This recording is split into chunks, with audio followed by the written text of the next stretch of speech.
Le conclave sur les retraites sera-t-il fatal au gouvernement Bayrou? Le Premier ministre se confie ce matin sur l'avenir de son équipe dans une interview croisée aux Parisiens aujourd'hui en France et à la Tribune du Dimanche. François Bayrou reste lucide, il sait que son gouvernement peut tomber à tout moment. Voici ce qu'il déclare dans la Tribune du Dimanche. Il y a des gens qui sont là pour durer, moi je suis là pour changer la situation.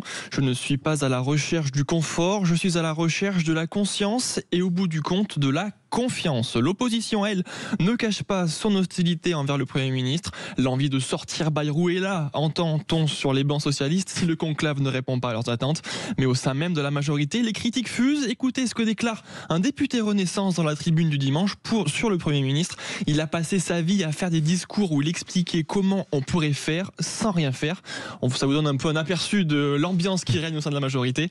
Les concertations, elles, entre patronat et syndicats pour les retraites s'achèveront mardi. François Bayrou s'est dit confiant sur un accord possible. Bon, on verra ça et on va suivre évidemment tout ça. En attendant, la cote de popularité d'Emmanuel Macron et celle de François Bayrou sont en chute libre. Et oui, selon un sondage Ipsos CECI pour la Tribune du Dimanche, la cote de popularité du chef de l'État chute à 21% en juin, un niveau proche de son niveau le plus bas historique atteint pendant la crise des Gilets jaunes. François Bayrou fait encore pire, il ne recueille que 17% d'opinion favorable, ce qui fait de lui le Premier ministre le plus impopulaire de la 5e République. Ça y est, record battu, c'est important. Exactement, quand même. 17%, c'est record battu. Pourtant, il y avait beaucoup de compétition sur la ligne de départ.